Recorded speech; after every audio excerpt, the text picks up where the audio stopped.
Welcome to Niti IAS, an institution for UPSC or MPSC studies. हे सगळे होते points. कशाचे होते पॉइंट्स? 9चे 9. स्टार्टिंग पासून जरा करू शकता का माझ्याबरोबर? काय काय होतं पहिलं? Learned, shed, ideational, symbolic. 5च झाली. अजून किती आहेत? 3-4 आहेत. होमवर्क आहे तुमच्यासाठी.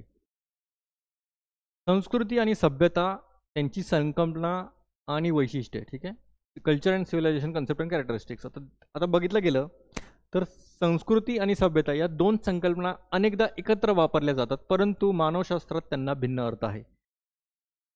प्रॉब्लेम काय होतो माहिती का? आपल्याला वाटतं कल्चर म्हणजे संस्कृती आणि सभ्यता सेमच बऱ्यापैकी आपण म्हणतो की याची सभ्यता किंवा संस्कृती एकसारखीच आहे किंवा नाही. आता हे अँथ्रोपॉलॉजिकल पॉईंट ऑफ व्ह्यूमध्ये ह्यांचे वेगवेगळे अर्थ आहेत. ते आता पुढे पाहणारच आहोत. वेगवेगळ्या व्याख्या आहेत किंवा त्यांचं पहिले तर कोरिलेशन कसं आहे त्यांच्यासोबत किंवा त्यांची डिफरन्सेस काय आहे आणि कोणी काय काय म्हटलेलं आहे. आता आपण जाणून घेऊया.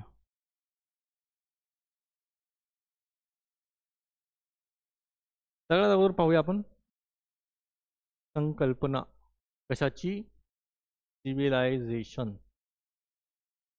म्हणजे काय? आता सिव्हिलायझेशन म्हटलं, आता हरप्पा सिव्हिलायझेशन म्हणतो आपण किंवा हरप्पा सभ्यता म्हणतो. हरप्पा संस्कृती पण आहे पण ते छोट्या दर्जावर आहे. संस्कृती एक छोटासा भाग आहे सभ्यतेचा, हे लक्षात ठेवा. सभ्यता एक लार्जर पर्स्पेक्टिव्ह आहे. इंडिया जसं म्हणतो, जसं की इंडिया सिव्हिलाइज्ड बोलतो का आपण? इंडियन कल्चर बोलतोय आपण. आता मला ते सांगा का बोलतो. ठीक आहे. आता सभ्यता म्हणजे काय? तर मानवी समाजाच्या भौतिक, तांत्रिक, आर्थिक, राजकीय, सामाजिक प्रगतीचे एक प्रगत आणि गुंतागुंतीचे रूप. हे केवळ जीवनशैली नसून ती सुसंस्कृत, संघटित आणि स्थापत्य व तंत्रज्ञानदृष्ट्या प्रगत जीवनशैली दर्शवते. सभ्यता मोठ्या, जटिल आणि शहरी समाजांशी संबंधित आहे. इन शॉर्ट, एका मोठ्या सिटीला बोलू शकतो आपण काय? सिव्हिलायझेशन. अर्थात हरप्पन सिव्हिलायझेशनमध्ये एवढं काय वैशिष्ट्य होते? सगळ्यात इम्पॉर्टंट, रोड जे होते ते काटेकोरपणे असे एकदम 90 डिग्रीजला करायचे. प्रत्येकाच्या घरात विहीर होती किंवा प्रत्येकाच्या घरात इवन हे पण होतं, काय म्हणतात त्याला, टॉयलेट्स पण होते. त्यानंतर ड्रेनेज जे सिस्टम होतं ते कवर्ड होतं. शिप्स होते, ट्रेड व्हायचा, ग्रेट बाथ होतं. कल्चरली पण खूप सिग्निफिकंट होतं. ग्रेनरी होती. ग्रेनरी म्हणजे काय? तिथं अन्नधान्य साठायचे. मार्केट होतं. त्यांची स्वतःची लिपी होती. तर हे सगळं जे होतं ते त्याचे वैशिष्ट्य झाले. एकदा हरप्पा लक्षात ठेवा. जय महाराष्ट्र. ठीक आहे. असो, आता पण तेच व्हायचं आहे. वैशिष्ट्य काय आहे याची? बघा, हे जर लक्षात ठेवलं, हे बघा इथं काही ना काहीतरी आहे वेगळं. मला वाटतं बाहेरचं आहे, आपल्या इथलं नाही आहे. सगळ्यात पहिले काय येईल? ड्रोन येणार आहे ना. ड्रोनवरनं शूट केलं पाहिजे.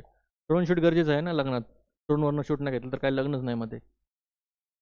असो, पहिले आता शहरीकरण, अर्बनायझेशन होतं. म्हणजे स्थायिक जीवन आणि मोठ्या दाट लोकवस्तीच्या शहरांची निर्मिती. पॉप्युलेशन मेजर क्रायटेरिया असतो. पॉप्युलेशन प्लस ते काय काय म्हणतात, स्थायिक जीवन आणि मोठ्या आणि दाट लोकवस्तीच्या शहरांची निर्मिती. शहर निर्माण होतं. ठीक आहे. जसं की हे होतं काय, हे मोहिंजोदाडो. पिक्चर पण पहा, पण ते लयच मसाला लावला त्यांनी, वेगळंच केलं ते सगळं. पण जे कला वगैरे त्यांनी दाखवले ते एकदम एक्झॅक्ट आहेत. ते शिल्प वगैरे जे दाखवलेत ते खूप छान आहेत. त्यानंतर लेखन प्रणाली. आता आपण जे लिहितोय स्क्रिप्ट किंवा रायटिंग, हे माहितीचे जतन करण्यासाठी आणि प्रशासकीय गरजांसाठी लेखन पद्धतीचा विकास होतो. जसं इजिप्शियन हायरोग्लिफिक्स, सुमेरियन क्युनिफॉर्म. हे जे आहे ती लिपी आहे त्यांची. ठीक आहे. तेवढं नको, तेवढं नाही. ठीक आहे, हे नाही लिहिलं तरी चालेल. पण स्क्रिप्ट रायटिंग, लेखन प्रणाली हे इम्पॉर्टंट वैशिष्ट्य आहेत. एक सिव्हिलायझेशन म्हटलं तर हे ॲटलिस्ट एवढे तरी यायला पाहिजे असं यांचं म्हणणं आहे. प्रशासन व कायदे. आता ॲडमिनिस्ट्रेशन पण होतं त्यांचं. कायदेशीर व्यवस्था असायला पाहिजे. शासन व्यवस्थित असलं, शिस्तबद्ध असायला पाहिजे संस्थाचे. जसं की हम्मुराबीचा कायदा. हम्मुराबीचा कायदा मला पण माहीत नाही, पण काही ना काही ते कुठलाही कायदा लिहू शकता असं काय नाही आहे. किंवा सतीचा कायदा असेल. ठीक आहे, ते पण. किंवा PCPNDT. अजून कुठले ऍक्ट आहेत ते लिहू शकता. हे मला पण माहित नाहीये. हे काय हम्मुराबीचा हम्मुराबीचा मला सांगा कमेंट सेक्शन मध्ये हे काय आहे. ओ डिलीटच झालं.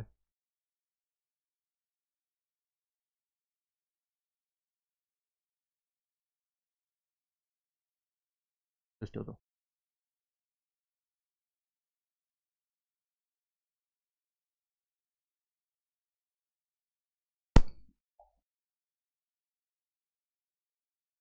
त्यानंतर आर्थिक व्यवस्था, व्यापार, कर, मुद्रा जे पण असेल बघा सगळं ॲडमिनिस्ट्रेटिव्ह, इकॉनॉमिक, त्यानंतर आपलं रायटिंग, स्क्रिप्ट, आणि स्टार्टिंगला काय होतं अर्बनायझेशन, आणि त्यानंतर art and architecture, technology, social stratification, military organisation.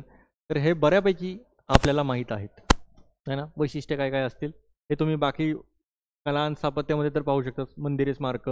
मग टेक्नॉलॉजीमध्ये काय पाहू शकता, धातुकाम वगैरे. मग सामाजिक सोशल सर्टिफिकेशन म्हणजे काय, वेगवेगळे शासक आहेत, सैनिक आहेत, पुजारी आहेत, शेतकरी आहेत. तर त्यांनी डिवाइड केलं आपल्याला रोल, प्रत्येकाला वेगवेगळं रोल दिलं आहे. ठीक आहे, पद वेगळं आहे, वर्ग व्यवस्था वेगळी आहे. मिलिटरी ऑर्गनायझेशन आहे संरक्षण करण्यासाठी. संरक्षण माहिती आता पाणीच बंद केलं त्यांचं, तर एअरपोर्टवर पाणी नाही आहे त्यांच्या. असो, आता सिव्हिलायझेशनच्या प्रमुख व्याख्या पाहूया. ठीक आहे, बघा 90 to 95% हे जे असणार आहे ना हे पूर्णपणे स्टॅटिक आहे. की जेवढं होईल तेवढं इंटरेस्टिंग करायचा प्रयत्न करतोय मी, पण हे थोडासा तुम्हाला जरही वाटायला लागला की बोर आहे तर बोर करून घेऊ नका, कारण की हा खूप इंटरेस्टिंग सब्जेक्ट आहे.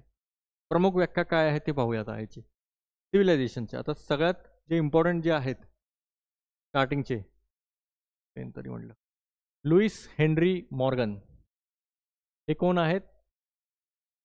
हे आपण 6 टॉपिक आहे अँथ्रोपॉलॉजिकल थिअरीज, त्यामध्ये एक मोठा रोल आहे त्यांचा. ठीक आहे, मॉर्गनचा. ते कुठल्या स्कूल ऑफ थॉटमध्ये येतात ते मला पण सांगा.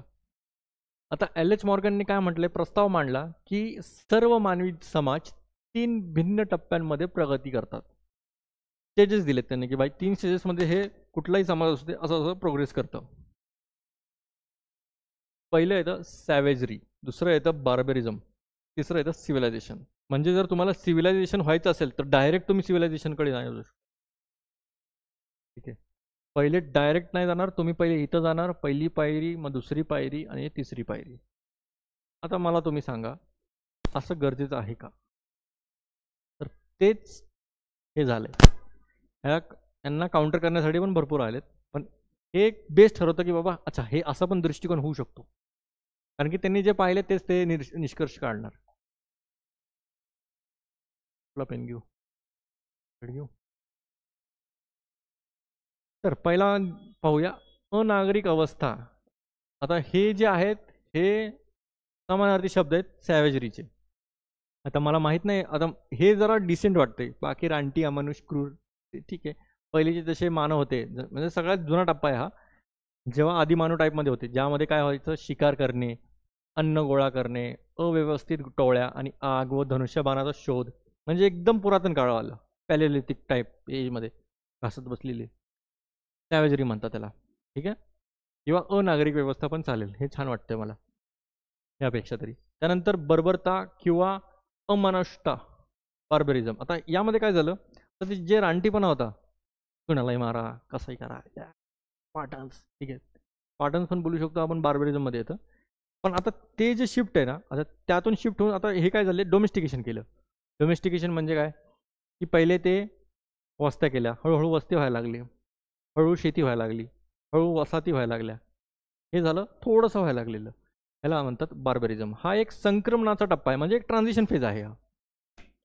या दोघांमधला हा ट्रान्झिशन फेज आहे. ठीक आहे, ट्रान्झिशनमध्ये म्हणजे हे हळूहळू ते जनपदचं महाजनपद व्हायला, हे जनपद आहे काइंड ऑफ. ठीक आहे, तर हा एक संक्रमणाचा टप्पा होता, ज्यामध्ये शेतीचा विकास, प्राण्यांचे पालनपोषण, मातीची भांडी, धातूंचा साधनांचा वापर यांचा समावेश होतो, जे की सांगितलं. ठीक आहे, तेच होतं, मातीची भांडी वगैरे व्हायला लागलेली. त्यानंतर सभ्यता, सिव्हिलायझेशन बऱ्यापैकी आपण माहितच आहे, हा अंतिम टप्पा होता, ज्यामध्ये फोनेटिक वर्णमाला किंवा लेखन, एक पत्नीत्व, राज्य, तंत्रज्ञान. आता पहिले काय व्हायचे, हा मेल आहे, ठीक आहे, ही फिमेल आहे. फिमेलचे केस जरा वेगळे आहेत, तिने स्ट्रेटनिंग नाही केलेत. असं हे वाईफकडनं कळलं मला. स्ट्रेटनिंग नावाचा पण एक प्रकार असतो, ज्यांची केस अशी असतात ते अशी होतात, ठीक आहे. असं तर पहिले काय व्हायचं, खूप सारे हे एक नव्हते का, ठीक आहे कोई नाही.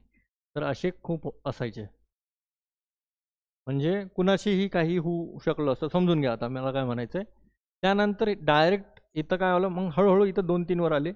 पहिले इथं 5-6 व्हायचे, म्हणजे पहिले काय कळायचंच नाही ना, आदिमानव होते. मग इथं 2-3 वर आले, जेव्हा सिव्हिलायझेशन होतो तेव्हा 1 वर असतंय, असं यांचं म्हणणं आहे, माझं नाही आहे. नाहीतर माझ्या नावानंच तुम्ही कमेंटमध्ये टाकणार काही ना काहीतरी, ठीक आहे. आता सिव्हिलायझेशनमध्ये काय होतं, एकपत्नीत्व, राज्य, तंत्रज्ञान आलं, शहरीकरण आलं, ते जे पण पॉईंट्स पाहिले. तर ह्यांनी काय म्हटलेलं, एल एच मॉर्गननं 3 टप्पे होते.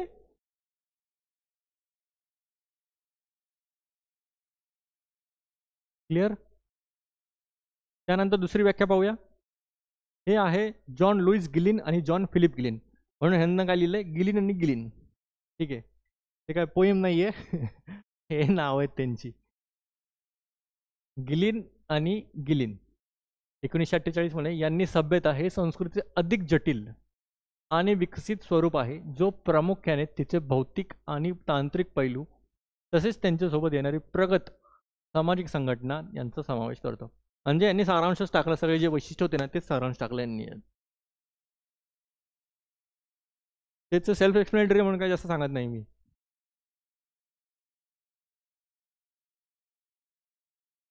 त्यानंतर अजून एक इम्पॉर्टंट व्याख्या, प्रमुख व्याख्या, A.W. ग्रीन. हे एक अत्यंत जटिल आणि व्यापक सांस्कृतिक प्रणाली, जी सामाजिक भिन्नता, तांत्रिक प्रगती, शहरीकरण आणि एक सर्वव्यापी तर्कशुद्ध कायदेशीर चौकटीने वैशिष्ट्यीकृत आहे. दोघांचं जर बघितलं तर बऱ्यापैकी सिमिलर लाईन्सवरच केलं यांनी. हे पहा, अधिक जटिल विकसित स्वरूप आणि जे प्रामुख्याने तिचे भौतिक आणि तांत्रिक पैलू, हेच बऱ्यापैकी ही सामाजिक भिन्नता, तांत्रिक प्रगती, शहरीकरण हेच सांगितलंय. आता आपण येऊया संस्कृती आणि सभ्यता.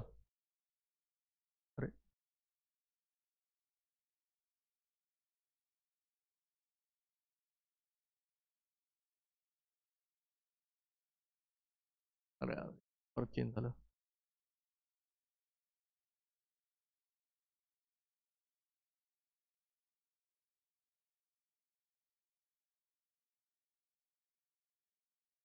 संस्कृती आणि सभ्यतामध्ये काही ना काहीतरी साम्य असणार, काही ना काहीतरी ॲक्च्युली खूप सारे दुरावे असतील. दुरावे इन द सेन्स डिफरन्सेस असतील. ते का रे दुरावा नाही आहे, ठीक आहे, तू हिरे मी तू असो. संस्कृती जे आहे ते जर पाहायला गेलं तर हर्स्कोविट्स यांनी संस्कृतीचं प्रसिद्ध व्याख्या आहे. त्यांनी काय म्हटलेलं, मानवाने स्वतःभोवती निर्माण केलेले कृत्रिम पर्यावरण होय अशी केली आहे. बरोबर आहे ना. संस्कृती जर एका जर कोणाला नाही आठवलं तर हर्कोविट्स आहेत. हर्स्कोविट्सचे कसं आहे सांगा मला. चला, संस्कृतीची ही व्याख्या आहे. आता सभ्यताची काय म्हणलेत, अर्नोल्ड ग्रीनचा सभ्यता काय म्हटलं त्यांनी, की केवळ तेव्हाच सभ्यता बनते जेव्हा तिच्याकडे लिखित भाषा. आता मला सांगा, ज्यांच्याकडे लिखित भाषा नाही ती सभ्यता नाही आहे का? विज्ञान नसेल तर ती सभ्यता नसेल का? तत्वज्ञान नसेल, श्रमाचे विशेषीकरण नसेल, किंवा एक जटिल तंत्रज्ञान आणि राजकीय प्रणाली असते, तर हे सभ्यता आहे. ठीक आहे, हेच सांगितलंय.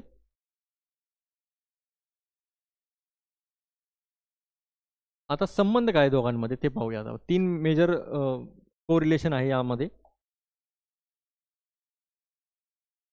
जर बघितलं गेलं तर संस्कृती आणि सभ्यता या दोन्ही मानवी समाजासाठी महत्त्वाच्या असल्या तरी त्या एकमेकांशिवाय पूर्ण नाहीत. त्यांचे संबंध खालीलप्रमाणे आहेत.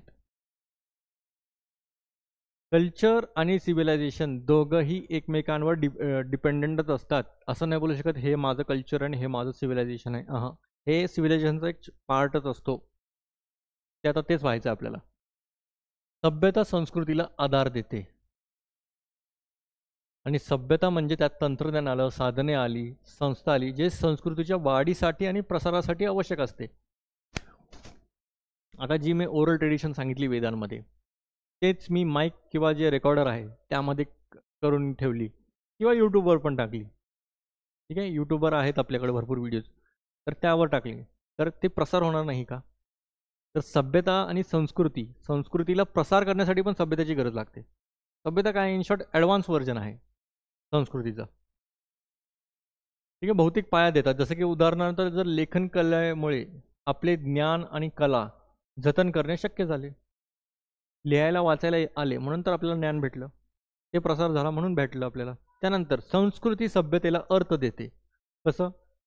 सभ्यता साधने पुरवतात, पण त्या साधनांचा वापर कशासाठी करायचा, त्यांना कोणता उद्देश द्यायचा, हे संस्कृती ठरवते. कळलं का?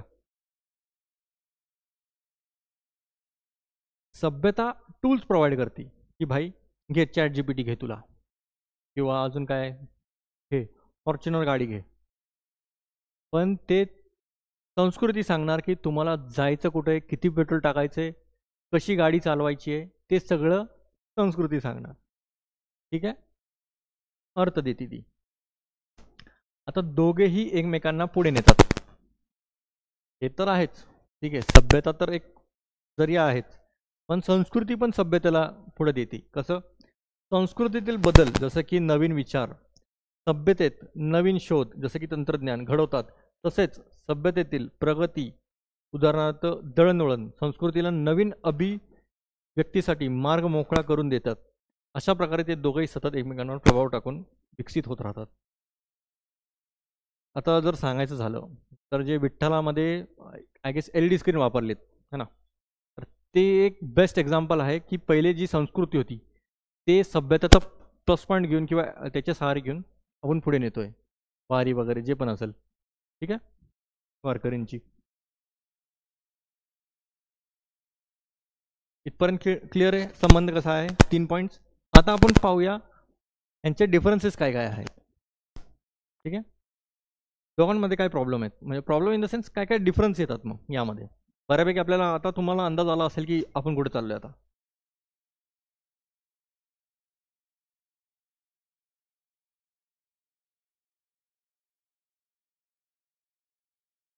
आता डिफरन्सेसच्या बाबतीत एक इम्पॉर्टंट अँथ्रोपॉलॉजिस्ट येतात, त्यांचं नाव आहे मॅकआयव्हर.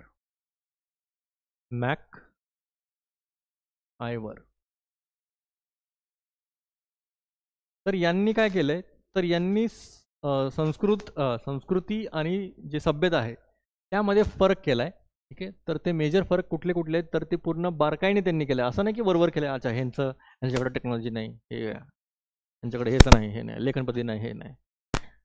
त्यांनी कशी मांडणी केली आहे, ज्यात मुख्यतः त्यांनी स्वरूप, उद्देश, मोजमाप, हस्तांतरण यावर आधारित फरक आहेत. आता पाहूया आपण एक एक करून. क्या लेकर आए थे क्या लेकर जाओगे, है ना. What we are versus what we have. आपण काय आहोत आणि आपल्याकडे काय आहे, फरक आहे दोघांमध्ये, खूप फरक आहे. आपण काय आहोत आणि आपल्याकडे काय आहे. काय आपल्याकडे काहीच नाही आहे ना. काय आहे का आपल्याकडे, काय भेटते का आपल्याकडे, हा हे आपल्याकडे हे हे विसरून जात आहे आपण. हे सगळ्यात इम्पॉर्टंट आहे. मला वाटतं पूर्ण ह्युमन इव्हॉल्युशनमध्ये ह्याने एवढा डिफरन्स आला आहे, नाहीतर आपण आत्तापर्यंत पण लटकतच असतो. ठीक आहे, लटकून फिरून राहिलो असतो. तर याचा वापर चांगला करा. अकलबडी या भेसबडी सांगा मला. ठीक आहे, संस्कृती जी आहे ती आंतरिक अंगभूत आहे आणि आपण काय आहोत याच्याशी संबंधित आहे. म्हणजे इन्नर सेल्फ जे आहे आपलं आतलं, ते आहे संस्कृती. क्लिअर. आणि जे बाहेर आहे, ठीक आहे, बाहेर जे आहे ते असणार सभ्यता. काय ते पाहूया आता. जसं आता समजा संस्कृती जर म्हटलं तर आंतरिक अस्तित्व, विचार, भावना आणि मूल्य, व्हॅल्यूज, इमोशन्स किंवा आपलं जे टेम्परामेंट जे पण असेल, तर ते काय येणार, संस्कृतीच येते. सभ्यता काय आहे, तर खाली घ्यायला पाहिजे होतं, पण ठीक आहे. ती बाह्य आहे, आउटर आहे. ठीक आहे, आउटर एक्सपिरियन्स आहे, परकीय आहे आणि आपल्याकडे काय आहे याच्याशी संबंधित आहे. आपल्या वस्तू, साधने, मेरे पास गाडी आहे, बंगला आहे, बँक बॅलन्स आहे, आमच्याकडं तिघं पण नाही आहे का नाही, तरी पण आम्ही गर्व आहे, सामाजिक उपकरणे, ठीक आहे, जे आहे आपण शो ऑफ करू शकतो ते आहे सभ्यता. आयफोन, फॉर्च्युनर, गळ्यातली चेन, बाली, नाकात, डोळ्यात, कानात, काय काय कुठं कुठं आहे, ठीक आहे. असो, खूप सिव्हिलाइज झालोय आपण, सभ्यता आपल्याला जास्तच पचली. असो, कळलंय? Simple example, what we are, what we have, कुणी सांगितलंय? त्यानंतर उद्देश, साध्य, एंड्स विरुद्ध साधन मीन्स. तुम्हाला काय वाटतं, एंड इम्पॉर्टंट आहे का ते जे मार्ग आहे ते इम्पॉर्टंट आहे? एंड्स वर्सेस मीन्स हे जे आहे ना टॉपिक, हे GS4 मध्ये सगळ्यात इम्पॉर्टंट टॉपिक आणि डिबेटेबल आहे.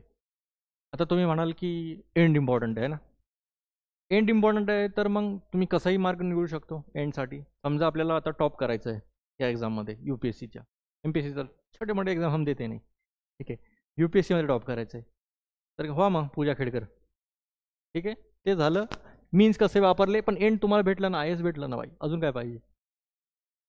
किंवा एंड नको आहे, मीन्स चांगला आहे. आता समजा तुम्हाला एक मस्त, हिटलरच्याच काळची ती गोष्ट आहे. तर काय झालेलं, हिटलर नसेल मला वाटतं, ते दुसरीच होतं, पण ठीक आहे, गोष्ट आहे का. एकदा अचानक कोणाच्या तरी एक जण घुसून जातो, ठीक आहे, त्याच्या मागे एक बंदूक घेऊन चाललेला असतो. तर आय गेस ती बाईच असते कुठली तरी, तर ती त्या बाईला विचारतात आत कोणी आहे का. आता जर पाहायला गेलं तर तुम्ही जर जो मार्ग निवडलाय, जसं की आता की मला सत्यच बोलायचं आहे ना, ते मार्ग आहे, मीन्स आहे माझं, भले एंड कसंही असो, त्यात जर तुम्ही म्हटला हो किंवा नाही, चला ठीक आहे, नाही नाही म्हटलं तुम्ही की नाही आहे, खोटं बोलला, कारण की तुम्हाला माहिती आहे की पुढे जाऊन काहीतरी काहीतरी होईल, ठीक आहे. पण त्याचं एंड जे आहे ते तुमच्या हातात नाही आहे, ते तुम्हालाही गोळी मारेल आणि त्याला पण मारेल. आणि तो जर समजा तुम्ही म्हटला आहे, ते पण जाईल, तुम्ही पण जाणार. म्हणजे कळतंय का, कुठे काय वापरायचं ते सगळ्यात इम्पॉर्टंट आहे. कुठे कुठला मार्ग वापरायचा हे सगळ्यात अवघड डिसिजन मेकिंग आहे. हेच या एक्झामचं वैशिष्ट्य आहे, तुम्हाला डिसिजन मेकिंग घ्यायला लावणारच. ही जी एक्झाम आहे 3 तासात तुम्हाला 20 प्रश्न लिहायचेत, 5000 शब्द लिहायचेत. जर पाहायला गेलं ना, 3 तासात 5000 शब्द. तुम्ही म्हणाल की 5000 शब्द तर काय, आम्ही कसंही लिहू, कसंही लिहायचं आहे काय, काही लिहायचं आहे, इंकी पिंकी पॉंकी लिहायचं आहे काय, गोळे भरवायचे, गोळे बी काहीच नाही यात. असा पेज असणार आहे, असं मार्किंग असेल, इकडं प्रश्न असेल, हे ब्लँक स्पेस असणार, लिहा. आणि असं पण नाही काही पण लिहा, पेनल्टी पण आहे याला. असं नका समजू की आपण जर शिव्या दिले तर होऊन जाईल, किंवा गाणं लिहा. आर्ट्सचा पेपर नाही, ठीक आहे, काही काही आर्ट्स किंवा इंजिनिअरिंग, काय काय माझे मित्र म्हणून त्यामुळे सांगतोय, बाकी काही नाही आहे माझं, कुणाबद्दलही काही असं डेंजर मत नाही आहे, ठीक आहे. बऱ्यापैकी जे ज्यांनी केले त्या अनुषंगानेच बोलतोय मी. असो, आपण खूप भलतीकडे चाललोय. एंड्स वर्सेस मीन्स तेच आहे. संस्कृती म्हणजे काय, ती मानवी जीवनाची साध्य किंवा अंतिम उद्दिष्टे दर्शवते. जसं की उदाहरणार्थ सौंदर्य, साबून निर्मा, सत्य, चांगुलपणाचा शोध, ठीक आहे, ती स्वतःमध्येच मौल्यवान आहे. मानवी जीवनाचे साध्य, अंतिम उद्दिष्टे दर्शवते संस्कृती, ठीक आहे. सत्य, चांगुलपणाचा शोध, सौंदर्य. आणि सभ्यता काय आहे, ती साध्य करण्यासाठीची साधने किंवा उपकरणे दर्शवते. जसं की कार हे वाहतुकीचे साधन आहे. साधनाचं म्हणजे इन शॉर्ट मीन्स काय आहे, सिव्हिलायझेशन. एंड्स काय आहे, कल्चर. क्लिअर, हे क्लिअर आहे का. आता आपण पाहूया तिसरा पॉइंट, गुणात्मक विरुद्ध परिमाणात्मक मोजमाप, ठीक आहे. आता संस्कृतीमध्ये काय होतं, तिचे अचूक मोजमाप किंवा परिमाण करता येत नाही. तुम्ही एखाद्या कवितेचा चांगुलपणा किंवा चित्राचे सौंदर्य कसे मोजणार, ऑब्वियसली बात आहे. जर तुम्ही आता तुम्हाला हा फोटो दाखवला, हे ॲक्च्युली ॲनिमेशन आहे, त्यामध्ये पीपीटी जर झालं तर ते भारी होईल. हे असं येताना दाखवलं त्यांनी. ठीक आहे, असो. आता हे चित्र आहे. ठीक आहे, हे चित्र पाहून तुम्ही काय म्हणणार? त्याला काय स्केल घेणार काय? 100 पैकी मला हा फक्त 2च मार्कांना आवडला, कारण की मला ह्याचं नाक नाही आवडलं किंवा चोच नाही आवडली. हे इगल कसं काय आलं, याच्या हातातच काय आहे, पण ही काय एवढं महाराणी टाईप बघतीये. ठीक आहे,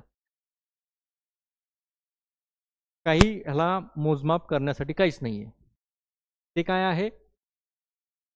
संस्कृती. तिचे अचूक मोजमाप करणं अवघड आहे. गुण आपण बोलू शकतो, ते गुणात्मक आहे. ठीक आहे, गुण आहे, ते गुण आहे. आणि सभ्यता काय आहे? तर कार्यक्षमता, उपयोगिता आणि प्रगतीच्या आधारावर त्याचे वस्तुनिष्ठपणे मोजमाप आणि तुलना करता येते. जसं की आधुनिक संगणक अबॅकसपेक्षा स्पष्टपणे अधिक कार्यक्षम आहे. तर हे तरी ठीक आहे. अगोदरचे पीसी पहा, जे असे मोठे मोठे ठोकळे होते, किंवा अगोदरचे टीव्ही पहा, है ना, कसे होते, एवढे मोठे मोठे. भले मोठे मोठे असेल, पण इंच पण मोठे होते. आणि त्यातनं जर अगोदर पण काळात गेला तर पाहता वाजता डोळ्यातनं पाणी यायचं. इमोशनल सीनमुळे नाही, आणि ते ब्लॅक अँड व्हाईटच्या ते कॉम्बिनेशनमुळे ना डोळ्यांवर त्रास व्हायचा. त्यानंतर ते अजूनच झालं. आता तर एवढं जवळ घेतात. आता तर VR आलेत, VR लावून बसा मग. असं कळून गेलं, गुणात्मक आणि परिणात्मक मोजमाप. क्लिअर आहे नाही? हो. आता आपण पाहूया प्रगती आणि उन्नती. प्रगती आणि उन्नती एकच आहे. प्रगती, ॲडव्हान्समेंट किंवा प्रोग्रेस. आता संस्कृती जी आहे त्याच प्रकारे सतत रेखीय प्रगती दर्शवत नाही. आपण असे म्हणू शकत नाही की आधुनिक कला प्राचीन कलेपेक्षा स्वाभाविकपणे उत्तम आहे, किंवा आधुनिक तत्वज्ञान शास्त्रीय तत्वज्ञानापेक्षा आंतरिकदृष्ट्या श्रेष्ठ आहे. ती बदलते आणि विकसित होते, परंतु नेहमीच वरच्या दिशेने नाही. अच्छा, ठीक आहे. दुसरीकडे पण येऊ. सभ्यता स्पष्ट आणि सातत्यपूर्ण आणि संचयी वरच्या दिशेने प्रवृत्ती दर्शवते. तंत्रज्ञान नेहमीच प्रगत होत जाते. अच्छा, ठीक आहे. ह्यामध्ये काय प्रॉब्लेम आहे बघा. आता प्रगती, संस्कृतीमध्ये प्रगती होते का? प्रगतीच होते का? पहिले आपण कुठला एक्झाम्पल घेऊ ज्यामुळे जी आपला जे संस्कृती आहे, असं नाही की आपली जी संस्कृती होती पहिले एकदम भंगार होती ना आता लय भारी आहे, किंवा असंही नव्हती की पहिले एकदम छान होती आता अजून छान आहे. आणि असं नेहमीच होणार आहे का? नाही. आता आपली जी, आता जर बघितलं गेलं तर आता कपड्यांचंच बघूया उदाहरण. आपले जे कपडे होते ते नॉर्मल आपले धोती कुर्ता किंवा नॉर्मल जे अटायर असतो आपला ते होतं. त्यानंतर ग्लोबलायझेशन आलं. त्याच्यामुळे काय झालं? हे आलं, कोट पॅन्ट आले. तर असं बोलू शकतो का की आपली जी संस्कृती आहे ती खालवली गेली?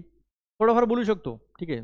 इवन आत्ता अजून एक बेस्ट एक्झाम्पल जर म्हटलं तर आत्ताचे जे चिलीपिली आहेत, चिलीपिली म्हणजे काय?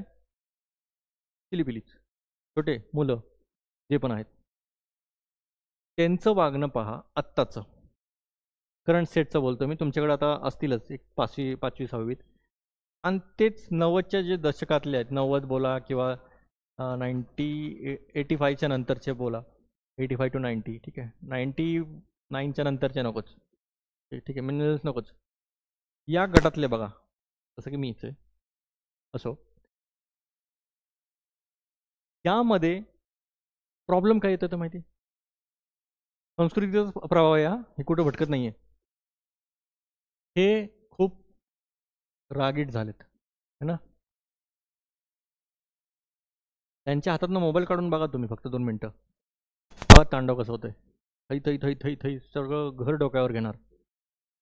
पेशन्स नाहीये, जरासुद्धा नाहीये. पाहिजे म्हणजे पाहिजे, आत्ता बर्गर पाहिजे म्हणजे पाहिजे, आत्ता गाडी पाहिजे, आता हेच पाहिजे.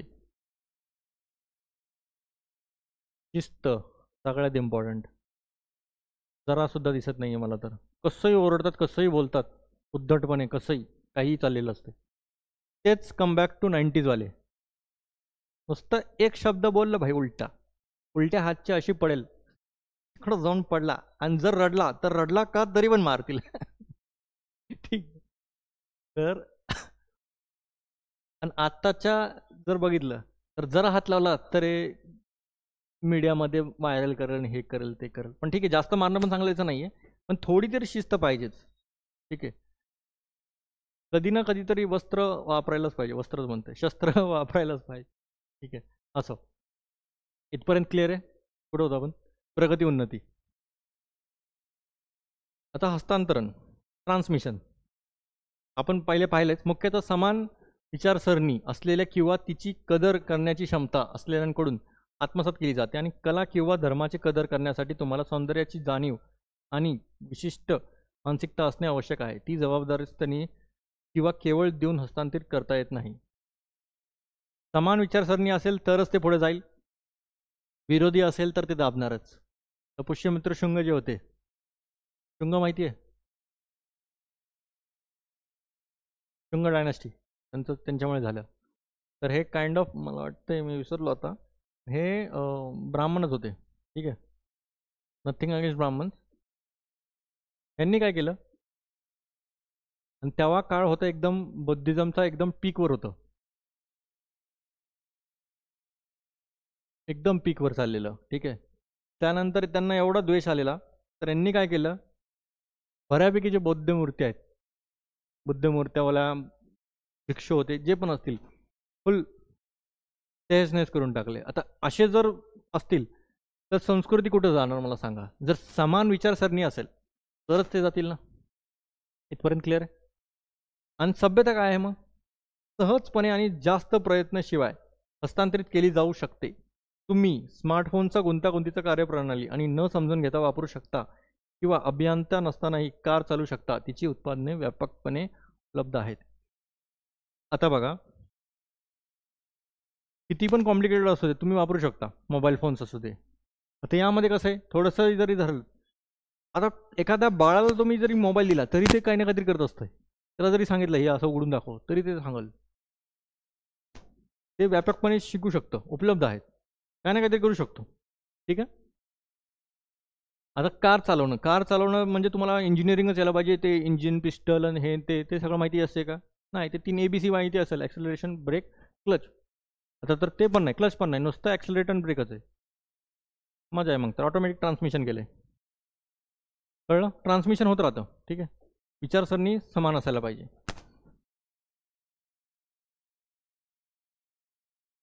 मोठं लेक्चर होऊ द्या, काही प्रॉब्लेम नाही आहे, पण तुम्हाला ते कन्सेप्ट कळणं गरजेचं आहे. एक एक पॉईंट जर कळला तर तेव्हा तुम्हाला आठवेल. आत्मसात करा, लिहा मस्तपैकी आणि एन्जॉय करा. लर्निंग एन्जॉय करा. ठीक आहे, जबरदस्तीनं मला अभ्यास करायचा आहे नाही, होणारच नाही, त्या अभ्यासच नाही होणार. एकदम बर्डन आहे बाबा, UPSC MPSC काय नसतंय. इंटरेस्टिंग बनवा. आता आहे सुधारणा, सगळ्यात इम्पॉर्टंट. आपण किती सुधारणा करतो. आपल्याला म्हटलंय की भाई सिली मिस्टेक करू नको. हां, हे 4 गोळे आहेत, सांगितलंय 4 गोळे. उत्तर होतं हे. ठीक आहे, उत्तर होतं हे भरून आलो. म्हणजे ओनली ब होतं, असं काहीतरी असेल ऑप्शन. चला ठीक आहे, ब इथं ओनली ब आहे, पण इथं ऑप्शन डी मध्ये आहे. आपण काय करणार, बी मारणार, सुधारणा नाही. आणि हे कसं कळणार, सारखं सारखं प्रॅक्टिस करायला लागेल तुम्हाला. कमीत कमी मी तर म्हणेल 50 ते 60 प्रश्नपत्रिका सोडवावे लागतील. प्रिलिमचं बोलतोय, कमीत कमी म्हणतोय. आणि जास्तीत जास्त ते सोने पे सुहागाचे, पण फक्त सोडवायचे म्हणून सोडवायचे नसतात. तुम्हाला त्या हे यायला पाहिजे, कुठे चुकताय, कुठे इम्प्रूव्हमेंटची गरज आहे, कुठला सब्जेक्ट वीक आहे त्यावर थोडासा फोकस करा. आणि ते कॉस्ट बेनिफिट खूप गरजेचं आहे.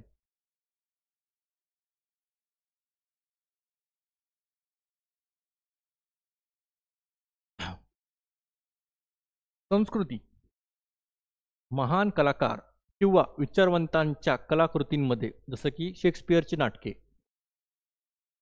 बिथोवेनची सिम्फनी, कमी प्रतिभेच्या लोकांकडून सुधारणा करणे कठीण, शक्य नसल्यास त्यांना खराब न करता शक्य नाही. आता मला सांगा,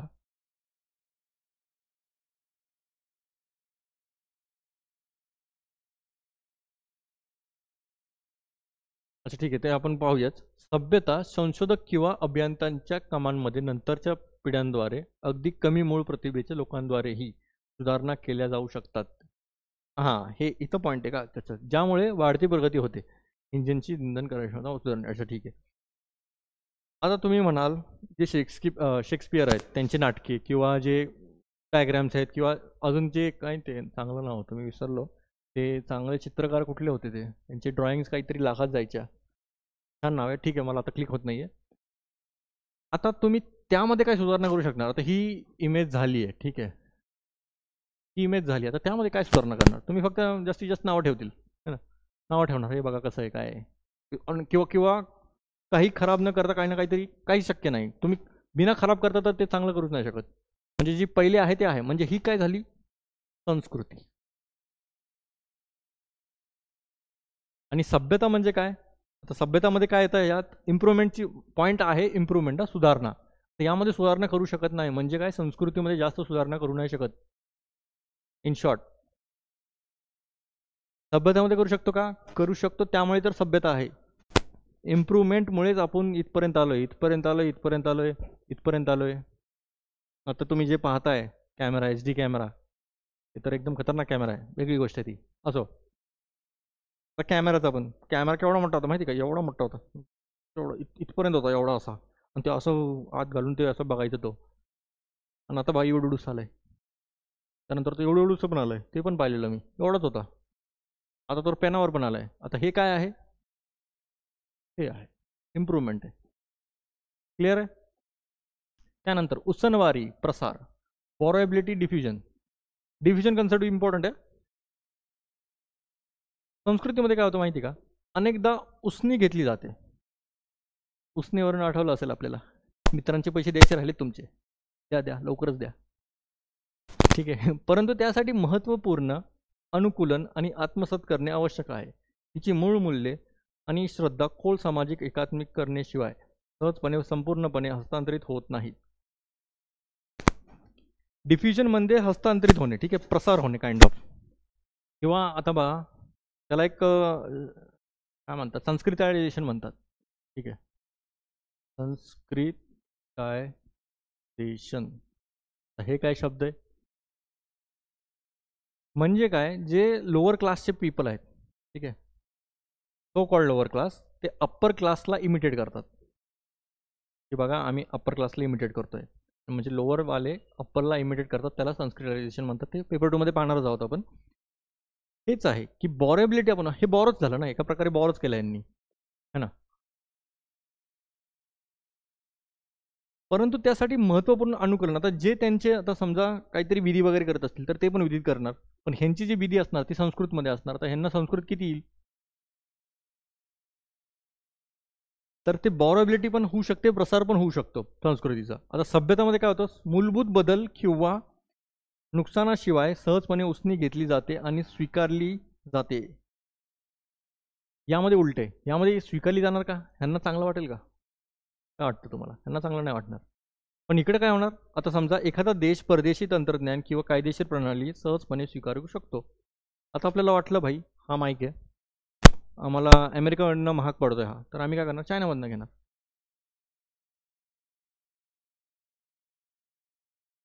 तर आता आपण पाहूया आंतरिक विरुद्ध बाह्य, इंटरनल वर्सेस एक्सटर्नल. आता अंतर म्हणजे काय? आंतरिक काय असणार? तर संस्कृती असणार. आंतरिक म्हणजे काय? केंद्रीय आहे, ती आपले विचार, भावना, आदर्श समाजाच्या आंतरिक कार्यप्रणालीशी संबंधित आहे. ऑब्व्हियसली बात आहे की जे अंतर्गत असणार आपल्या, तर तेच असेल संस्कृती. आणि जे बाह्य असेल, अंतर म्हणजे आतलं नाही आहे, इमोशन्स, आपले थॉट्स, आपले मूल्य जे असतील ते अंतर असतात, आंतरिक आहे. आता बाह्य काय? आपली बॉडी, ठीक आहे, हे बॉडी झाली. आणि यांत्रिक, टेक्नॉलॉजिकल, जे बाह्य स्वरूपात यंत्रणा, भौतिक संरचनांशी संबंधित आहे.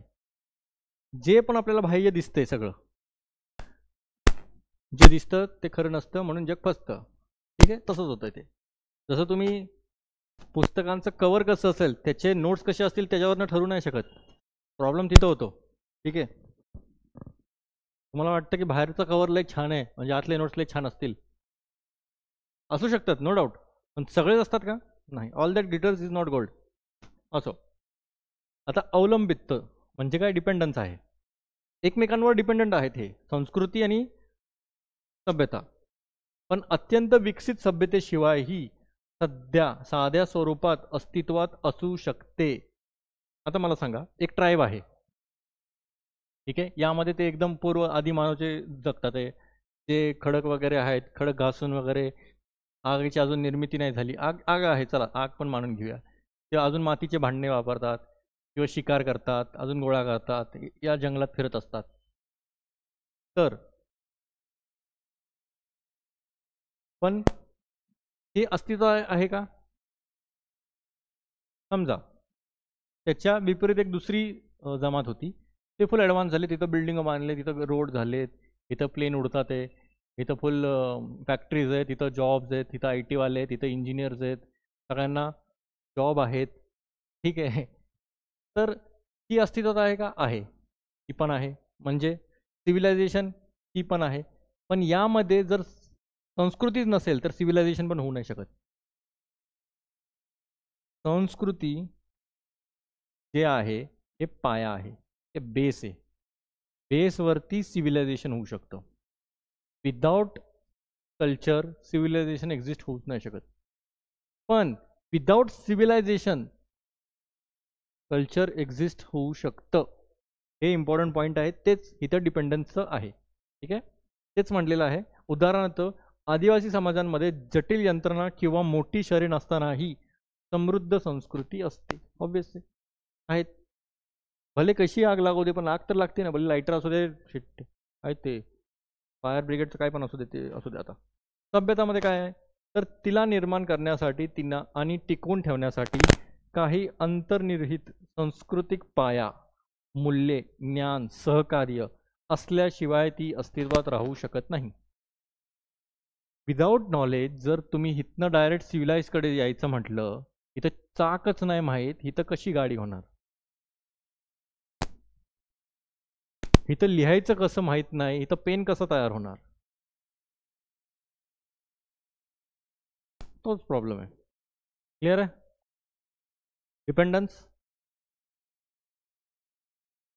आता आपण येऊया व्याप्तीकडे. स्कोप काय आहे? खूप स्कोप आहे या फील्डमध्ये, आहे का नाही? तर संस्कृती जी आहे ती सार्वत्रिक आहे, सगळ्या जगामध्ये आहे. संस्कृती ठीक आहे, सार्वत्रिक आहे, युनिव्हर्सल आहे. काही ना तुमची काही ना काहीतरी संस्कृती असेल, शेजारीची काही ना काहीतरी असेल, शेजाऱ्याच्या शेजाऱ्याची काहीतरी असेलच, ठीक आहे. कुठलाही कानाकोपरा घ्या, कुठलीही जमात घ्या, कुठली आदिमानवची जमात घ्या, 1000 वर्ष पूर्व जावा, कुठेही जावा, प्रत्येक मानवी समूहात ती असते. सभ्यता वैशिष्ट्य, विशिष्ट वैशिष्ट्ये, जसं की आता यामध्ये काय होतं बघा, सभ्यतेचे काहीतरी पर्टिक्युलर रिक्वायरमेंट आहेत. त्या रिक्वायरमेंट असतील तर ती सिव्हिलायझेशन होते, नाहीतर नाही होणार. जसं की लेखन, शहरे इम्पॉर्टंट आहे, राज्य संघटना, जटिल प्रगत समाजांचे वर्णन करण्यासाठी सामान्यतः वापरली जाते. या विशिष्ट अर्थाने सर्व समाजांना सभ्यता मानले जात नाही.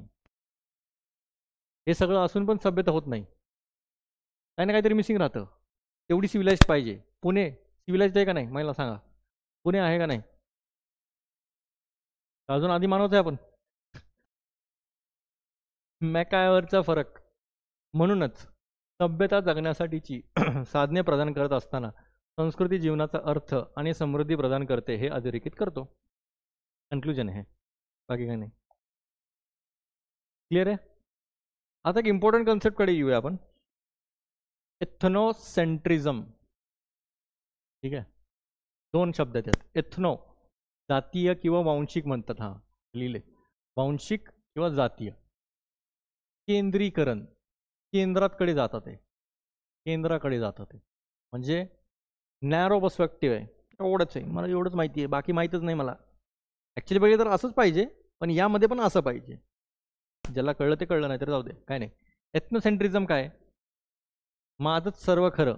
ठीक आहे, आता वेगळी म्हण होती, ती जरा डेंजर म्हण आहे, तुम्हाला समजून गेलं असेल. माझंच सर्व खरं, ठीक आहे, माझंच सर्व टिंब कलर होतं ते, तर समजून घ्या. आता एवढे हुशार आहात तुम्ही, ह्या बाबतीत तर जास्त हुशार आहात. ठीक आहे. वांशिक केंद्रीकरण म्हणजे आपल्या स्वतःच्या वांशिक गटाला किंवा संस्कृतीला जगाचे केंद्र मानणे. आमचंच सर्व, आमच्याकडनंच सगळं उद्भवलंय, आम्हीच अहम ब्रह्मास्मी, ठीक आहे, आमचंच सगळं आहे, आमच्यापासूनच सुरुवात झाली. आता हे काय म्हणाल, हे म्हणाल आमच्याकडनं संस्कृती सुरुवात झाली, आमच्याकडनं लेखी पद्धती चालू झाली, आम्ही कम्प्युटरचं हे शोध लावला, आम्ही मांजरं आणली, आमच्याकडे कॅमल आहेत, तुमच्याकडे नाहीच आहेत. आमच्याकडे दोन दोन ते हंप म्हणतात त्याला कॅमलचा. हे कॅमल आहे ना, त्याला दोन हंप आहेत. हंप आता काय म्हणतात त्याला, ते एका टाईप डोंगर टाईप असतं ना मागं मानेला त्यांच्या, ते हम्पबॅक कॅमल म्हणतात. टू हम्पबॅक कॅमल UPSCचा प्रश्न आहे. तर प्रश्न विचारलेला की इवन अनुभव बस्सीनं तर पण त्याच्यावर स्टँडअप केलाय की जा कार आहे ना, रेगिस्तान का राजा स्विमिंग करणे जा रहा है. काय म्हणजे ह्यांचं सर्व खरं, आमचं काहीच नाही. आणि इतर संस्कृतींना आपल्या मापदंडावर आधारित न्याय देणे हा एक असा विश्वास आहे की आपली संस्कृती इतरांपेक्षा श्रेष्ठ किंवा अधिक असामान्य आहे. असामान्य नाही, सामान्य आहे.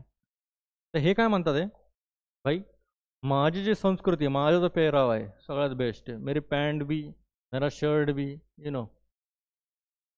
मेरा भाला भी, मेरे बाल देखो एकदम अच्छा बाल इकडे. हे काय वेगळं टोपीच आहे वाटते, वेगळं स्टाईल पण बघा, वेण्या घातलेत, हे सर्वश्रेष्ठ म्हणतोय. असो, आजकालचे पण मोठे मोठे केस करून, केस आहे तीच मोठी गोष्ट आहे म्हणा, ते पण आहे. असो, एथनोसेंट्रिझम कळलं, माझंच सगळं छान छान, तुमचं सगळं वाईट वाईट. आता हे जे वैशिष्ट्य काय आहेत ते पाहूया. स्वश्रेष्ठत्वाचा भाव, स्वश्रेष्ठ, मी सर्वश्रेष्ठ आहे, मैं ब्रह्म हूँ, हाँ मैं भगवान हूँ. टाईप आपला गट सर्वोत्तम आहे असे मानणे, इतरांचे नकारात्मक मूल्यांकन करणे.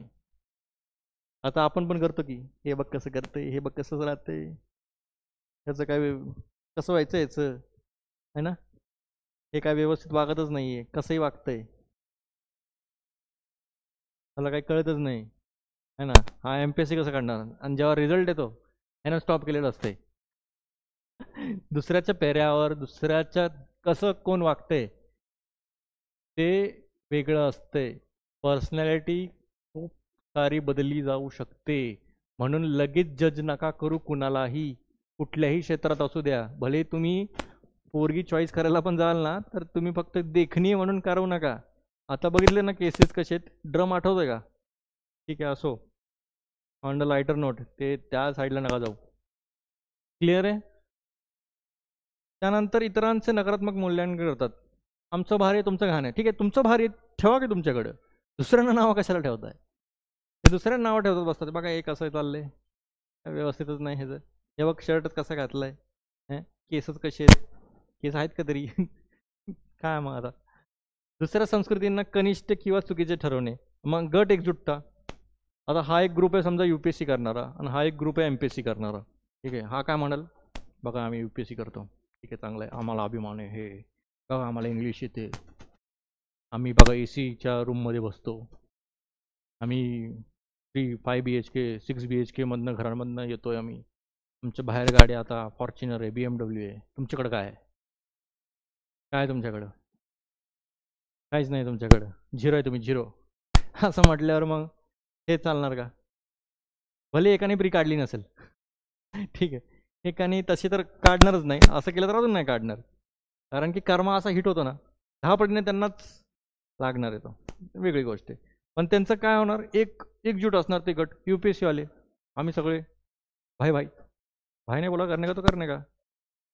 यामुळे स्वतःच्या गटात अभिमान वाढतो, भाई तूच लीडर आमचा, झाडावर चढवा त्याला, आणि तशी वेळ येते झाडावरनं पण पाडला जातो. कळलं. आता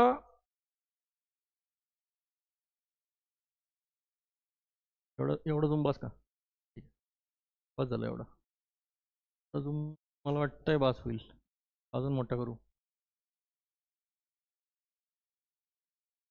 एवढं ठीक आहे, दिसत असेल तसं, पण अजून जरा क्लिअर असलेलं बरं आहे. वांशिक केंद्रीकरणाचे स्तर. आता हे काही क्लिअर कट स्तर नाही आहेत की अच्छा तुम्ही या स्तरमध्ये आहात, तुम्ही या स्तरमध्ये आहात, हे अनौपचारिक आहेत. आणि हे कुणी केलेत, समनर. समनर स्पेलिंग काय आहे,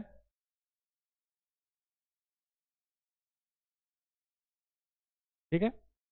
थेट स्तरांची चर्चा केली नसली तरी संकल्पना अधिक चांगल्या प्रकारे समजून घेण्यासाठी त्याचे 3 अनौपचारिक स्तर ओळखले जातात. 3 स्तर केलेत. हे नक्षलिझम किंवा रिजनलिझम ह्याचा पण एक पायाभूतच आहे. त्याला पण आपण रिलेट करू GS मध्ये, जेव्हा येईल GS मध्ये. मे बी असेल नसेल, माझा लेक्चर पाहायला लागला आता. तर पहिला, सकारात्मक सौम्य वांशिक केंद्रीकरण. नावामध्ये सौम्य, माइल्ड आहे, थोडासाच ताप आहे, जास्त ताप नाही आहे आपल्याकडे. पॉझिटिव्ह आहे, पण पॉझिटिव्ह कसं आहे, तर हे काय म्हणणार, स्वरूप काय याचं, हा सर्वात सामान्य आणि अनेकदा निरुपद्रवी, म्हणजे काय, कुणाचं रूप न धारण करता आहे. यात आपल्या संस्कृतीबद्दल नैसर्गिक अभिमान आहे. नैसर्गिक म्हणजे नॅचरल. हा, माझी संस्कृती छान, ठीक आहे, माझी संस्कृती खूप छान आहे. थोडा खरखर आवाज येईल, थांबा जरा. माझी संस्कृती खूप छान, छान छान, तुमचं काय नाही. अजून मी तुम्हाला द्वेष नाही दिलाय, ठीक आहे, पुढे येईलच पॉईंट. आणि आपलेपणाची भावना असते. आपल्या चालीरीती, अन्न किंवा भाषेला सर्वात चांगले मानणे, परंतु इतरांचा तिरस्कार न करता. हा पॉईंट खूप इम्पॉर्टंट आहे. हा पॉईंट तुम्ही जर या पॉईंट लिहित असाल, हा पॉईंट नसला तर तुमचा अर्धा मार्क कट होईल. कसं कळणार पॉझिटिव्ह एथनोसेंट्रिझम किंवा पॉझिटिव्ह किंवा माइल्ड एथनोसेंट्रिझम? कसं कळणार की तुम्ही हे, ठीक आहे, तुमचा अभिमान आहे, सगळं बरोबर आहे, पण तुम्ही कुणाचा तिरस्कार नाही करते. परिणाम काय होईल याचा, गट एकजुटता राहील, सांस्कृतिक ओळख मजबूत करते, है ना, सोशल जे फॅब्रिक आहे ते स्ट्रॉंग होणार, खूप छान राहील. सब चंगासी, है ना, तुला काय प्रॉब्लेम नाही, माझं माझं माझं माझ्याला अभिमान आहे, गर्व आहे, ठीक आहे, महाराष्ट्रीय असल्याचा. आता प्रॉब्लेम सुरुवात होती.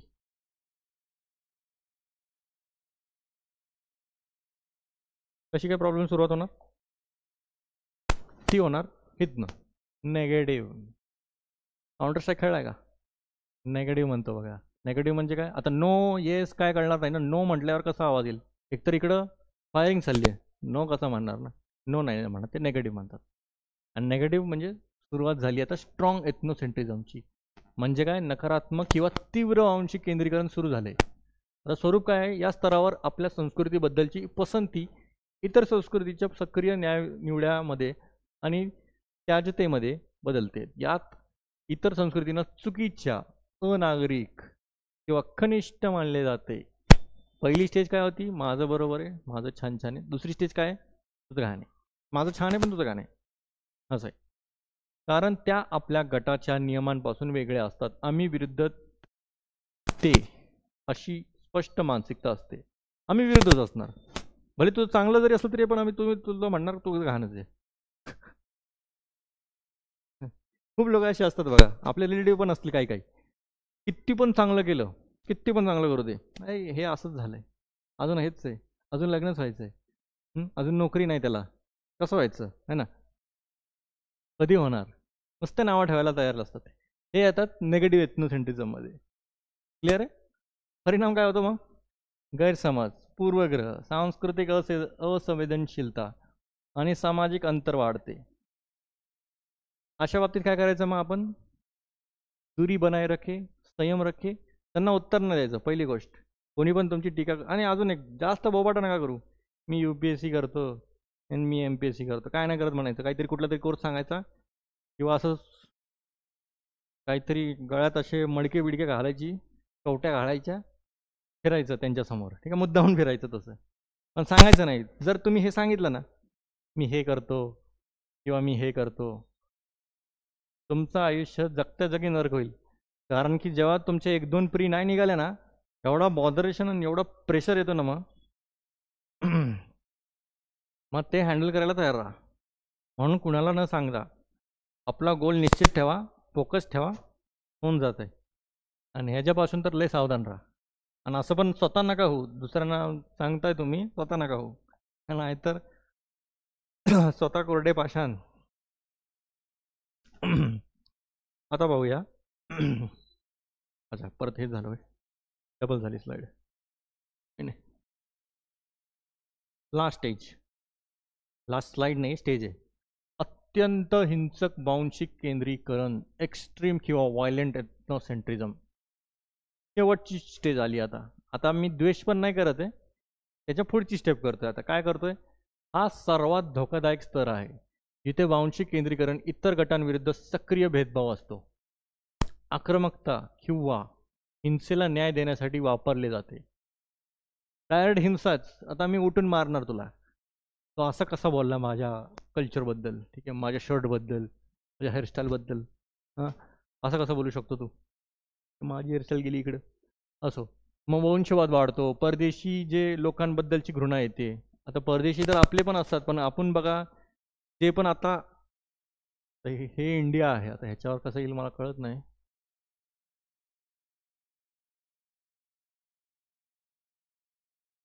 त्यावर आता प्रयत्न करतोय मी.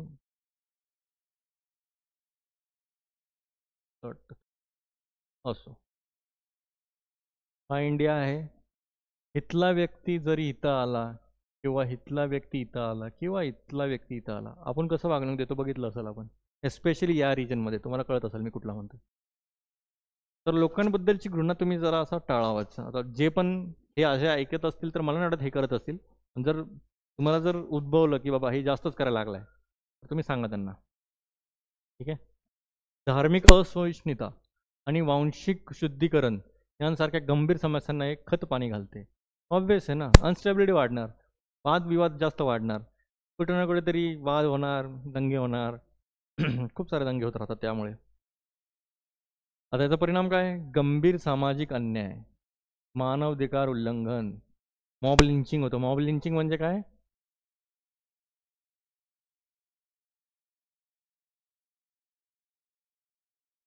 एकाला पकडायचं, काहीतरी मोठं कारण सांगायचं, लोक जमा होणार, याला मारून टाकतात. छोटी मोठी काहीतरी चूक झाली असेल, पण ह्याचीच चुकी होती काय ते पण माहीत नाही. बस भेटलं, ह्याने काहीतरी केलं असेल, झालं. हे होतं मग एवढं भयंकर. न्याय नसतं यामध्ये. आता कोणाला पकडणार? आणि संघर्ष आणि युद्ध होतात मग त्यामुळे. युद्ध तर होतच राहणार होतं. तर वांशिक केंद्रीकरण मानवी समूहांमध्ये नैसर्गिक असले तरी त्याचे नकारात्मक परिणाम समजून घेणे आंतरसांस्कृतिक समजूतदारपणा आणि आदरासाठी महत्त्वाचे आहे. आता मला सांगा, जोपर्यंत तुम्हाला माहिती आहे याचं वाईट काय आहे, त्या वाईटपासून तुम्हाला ते कळून जाईल की चांगल्याची किंमत काय असते. कळलं का? नाही. समजा तुम्ही आता म्हणणार मी अभ्यासच नाही करत, मी 1-2 वर्ष 3 वर्ष असं, ठीक आहे, 1 वर्ष तर मी अभ्यासच नाही करणार, जरा रेस्ट करतो. एका वर्षानंतर तुम्हाला खूप सारे प्रश्न येणार. पहिला प्रश्न सगळ्यात डेंजर प्रश्न असतो हा.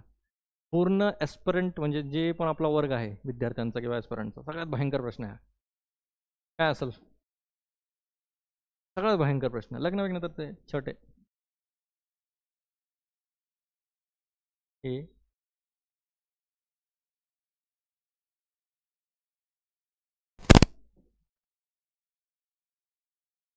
काय करतोय? नेमकं काय करतोय तू? परीक्षा देतोय ठीक आहे, पण अजून नेमकं काय करतोय? फळ कुठे यायचं? नाही. असं वांशिक केंद्रीकरण मानवी समन्वयाचं हे झालं नाही का? तर नकारात्मक समजल्याशिवाय तुम्ही चांगलं समजणार नाही. इथपर्यंत क्लिअर आहे 3 लेवल्स. आता आपण पाहूया, याला काउंटर करण्यासाठी एक कन्सेप्ट आली. मग काय होती? कल्चरल रिलेटिव्हिझम, सांस्कृतिक सापेक्षता. म्हणजे काय? सापेक्षता आहे, रिलेट करतोय आपण की भाई तुझी जी संस्कृती आहे ती पण चांगली आहे, माझी जी आहे ती पण चांगली आहे, कुणाचा काय द्वेष नाही, काय नाही, सगळं चंगासी. All clear? सगळे चंगासी आहेत. कुणालाही द्वेष न देता भाई आपलं चांगलं आहे, तुझं पण चांगलं चाललंय, चालू द्या भाई, टेन्शन नाही, काय मारहाणाचा प्रकार नाही, एकदमच व्हायलेंट व्हायची गरज नाही. गुड जॉब, तू जे करतोय तुझ्या पर्स्पेक्टिव्हनं चांगलीच गोष्ट आहे. सांस्कृतिक सापेक्षता म्हणजे इतरांच्या श्रद्धा आणि पद्धतींना त्यांच्या स्वतःच्या संस्कृतीच्या संदर्भात समजून घेणे. त्यांचा पर्स्पेक्टिव्ह कसा असेल ते समजून घ्यायचं आहे आपल्याला, आणि आपल्या संस्कृतीच्या मापदंडावर न्याय न देता. म्हणजे आपली जी संस्कृती आहे, आता पुढे एक्झाम्पल देतोच मी. कुठलीही एक ट्राईब आहे समजा, ही ट्राईब आहे, जमात आहे इन शॉर्ट, ठीक आहे, तर जमात आहे, हे हरण खातात. हरिण, हरण कसे म्हणा, रेनडिअर इंग्लिशमध्ये, इफ यू वॉन्ट टू. हरण खातात. आता तुम्ही समजा तुम्ही बनला अँथ्रोपॉलॉजिस्ट, तुम्ही तिकडे गेला निरीक्षण करायला किंवा स्टडी करायला ही ट्राईब कशी आहे बाबा बघायला. तिकडे गेला आणि मग म्हणणार अरे ते हरण खातात किती घाणे येते, किती घाणे हे, नाही बाबा आपल्याला नाही जमणार हे असली. जर हे असं असतं प्रॉब्लेम काय येईल पाहूया आता.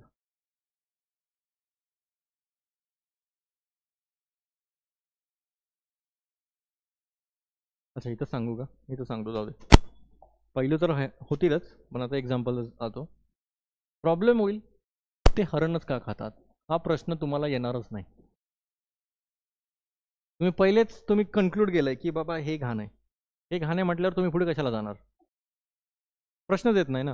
हरण का खातात आहे, तिकडे दुसरे काय अवेलेबिलिटी आहे का नाही, हेच अवेलेबिलिटी आहे, अजून ह्याचे न्यूट्रिशनल फॅक्टर्स आहेत का, काय कल्चरल फॅक्टर्स आहेत का, काय त्यांचा रिवाज आहे का, त्यांच्या धर्मात आहे का, त्यांची प्रथा आहे का, हे स्टडी करणे अँथ्रोपॉलॉजिस्टचं काम आहे.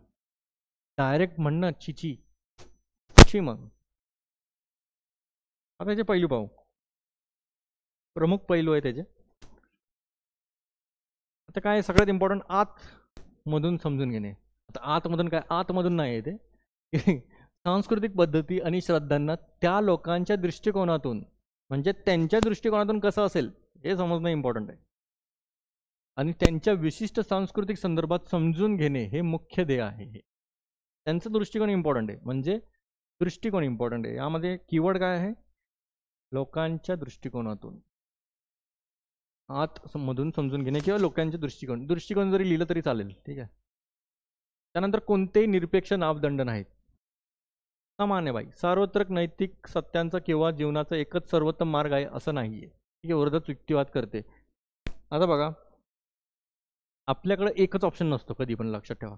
आपल्याला वाटेल एकच ऑप्शन नसतो कधीच, खूप सारे ऑप्शन्स असतात. भले आता या फील्डमध्ये जरी तुम्ही खूप वर्षांनी असाल, फायनल अटेम्प्ट द्यायला काही हरकत नाही, पण त्यानंतर पण विचार करा. आता आय गेस मी एक सर्वे वाचलेला, काहीतरी आपल्या फील्डमध्ये ना किती असतील जॉबच्या ज्या क्रायटेरिया असतात आपल्याला किती माहिती आहेत. डॉक्टर बनायचं आपल्याला है ना, इंजिनियर, अजून काय IAS IPS किंवा DYSP आणि DC. त्याच्या पलीकडे माहिती आहेत का तुम्हाला काय. आता तर प्रॉम्प्ट इंजिनियर आलेत, हे पण सर्च करा तुम्ही.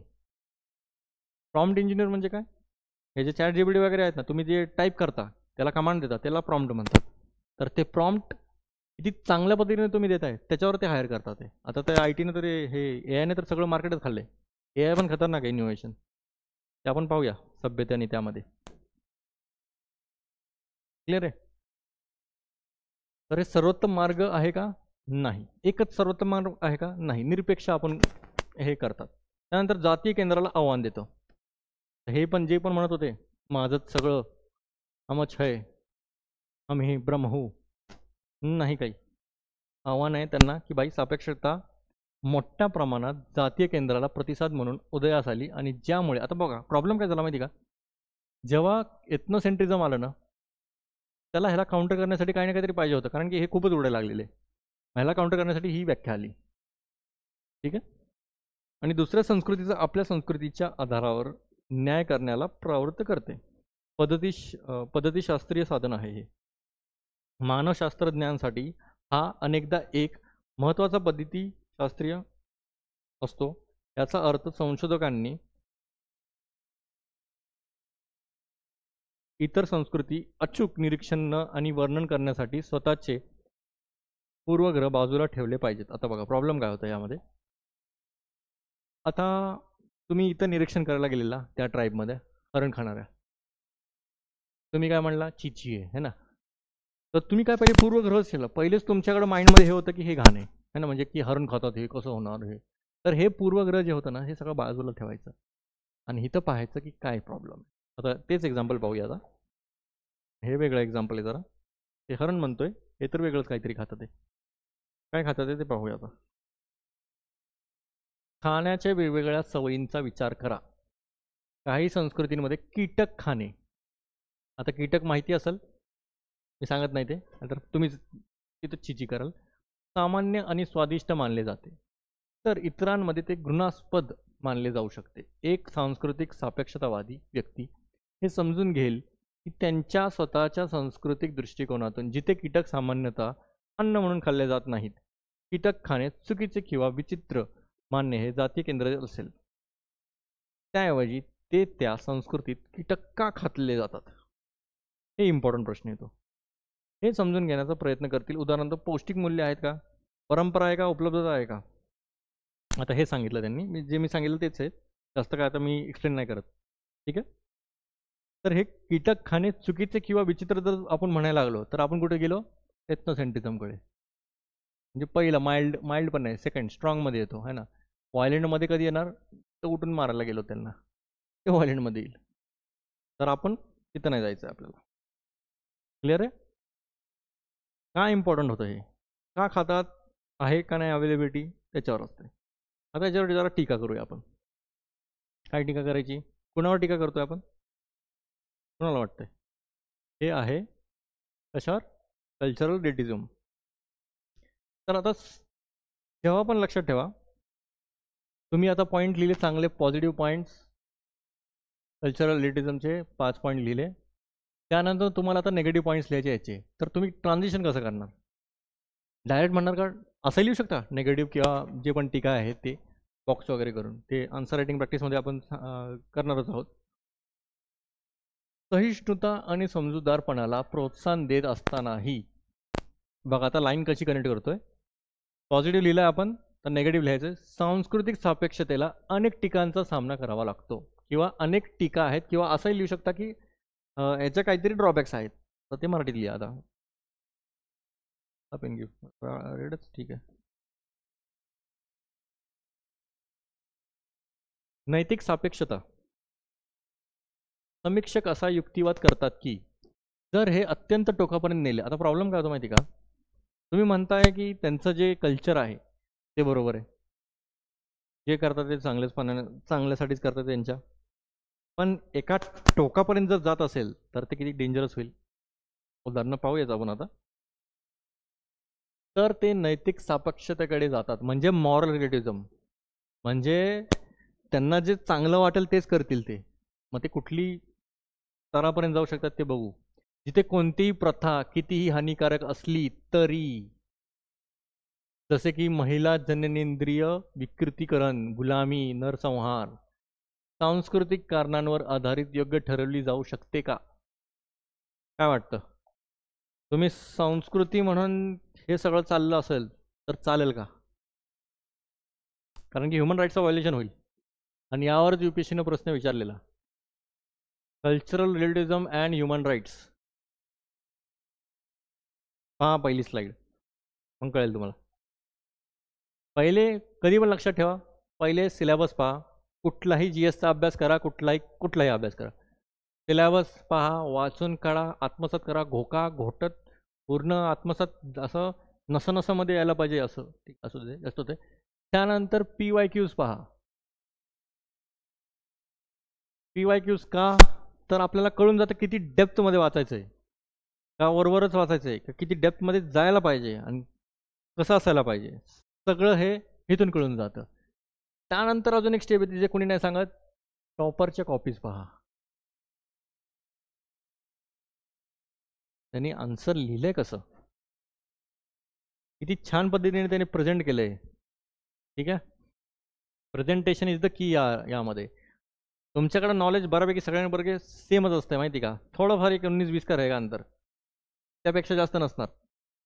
पण तुम्हाला एक आन्सर कॉपी मी नंतर मला वाटतं यामध्ये तर नाही भेटेल, नेक्स्ट लेक्चर्समध्ये पाहूया आपण.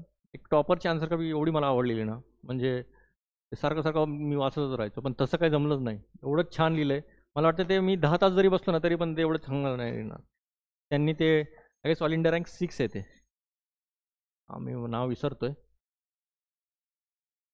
छान नाव होतं, विशाखा मॅम आहेत त्या, विशाखा मॅम. एथिक्सची answer copy I guess 162 mark आहेत त्यांना. 62 आहे का 165 आहेत. ॲव्हरेज स्कोअर किती असतो माहिती का, 100, 120, लयच उदारीमन झालं तर 130 ॲव्हरेज.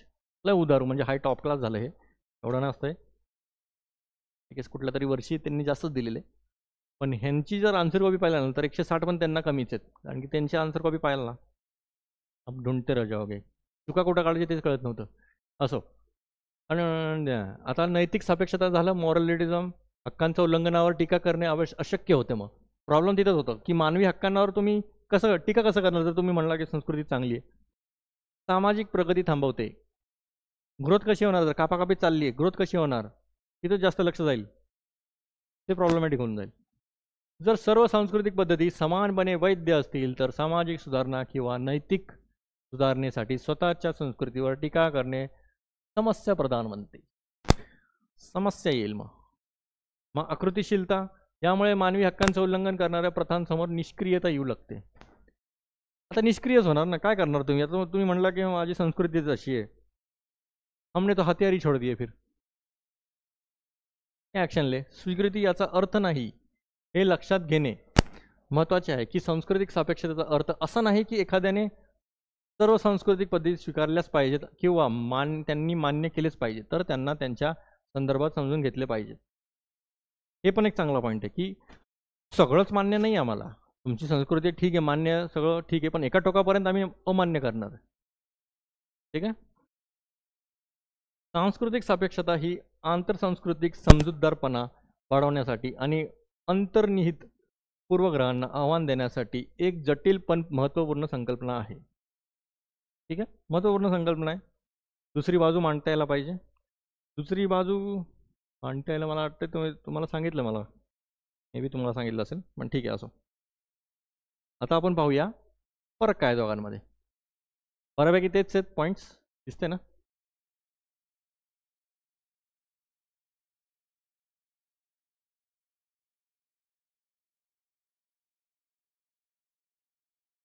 हे राहू देच, असंच करतो. मूळ विश्वास कशा आहे तर आपली संस्कृती श्रेष्ठ आहे. इथं काय म्हणतात, इथं वैध आहे. सर्व संस्कृती वैध आहेत आणि त्यांचा संदर्भ समजून घेतले पाहिजेत. इथं न्याय मूल्यमापन कसं आहे तर इतर संस्कृती मूल्यांकन आपल्या संस्कृतीच्या मापदंडावरून करतात आणि इथं काय इतर संस्कृती मूल्यांकन टाळतात. दृष्टिकोन कसा आहे तर फक्त आपल्या संस्कृतीच्या दृष्टिकोनातून जग पाहतो आपण, आपलंच भारी आहे. तर प्रत्येक संस्कृतीला तिच्या स्वतःच्या दृष्टिकोनातून समजून घेतो आपण. समानुभूती कशी आहे तर इतर संस्कृती पद्धतींबाबत समानुभूती कमी असते. ऑब्वियस आहे. कशाला इक्वॅलिटी कशाला बघाल. इथं समानुभूती वाढवतो व का समजून घेण्याचा प्रयत्न करतो आपण. मोकळेपणा आहे का यामध्ये तर संकुचित आहे ही. इथं काय विचारात मोकळेपणा आहे. इथं तुलना करायची आहे का, तुलना कशी करतात. इतर संस्कृती आपल्या संस्कृतीशी नकारात्मकपणे इम्पॉर्टंट आहे, तुलना करतात. इथं सरळ तुलना टाळतो, प्रत्येक संस्कृती अद्वितीय असल्याचं मानतो. परिणाम काय, पूर्वग्रह, भेदभाव, संघर्ष, सांस्कृतिक साम्राज्यात वाढवतो आणि इथं काय सहिष्णुता, आदर वगैरे वाढवतो. सार्वत्रिक नैतिकता, आपल्या संस्कृतीवर आधारित सार्वत्रिक नैतिकतेवर भर असतो. इथं नैतिकतेची व्याख्या सांस्कृतिक संदर्भानुसार बदलते आणि शिकवण्याची वृत्ती, श्रेष्ठत्वाची भावना इतरांकडून शिकण्यास अडथळा ठरते आणि विविध संस्कृतींमधून शिकण्याची तयारी व खुली वृत्ती निर्माण होते. बघा, हे सेल्फ एक्सप्लेनेटरी फक्त वाचून काढतोय, मला जास्त सांगायची पण गरज नाही आहे. मूळ दृष्टिकोन काय, नैसर्गिक अचेतन प्रवृत्ती म्हणून उद्भवतो, शास्त्रीय जाणीवपूर्वक शिकलेली पद्धती म्हणून वापरली जाते.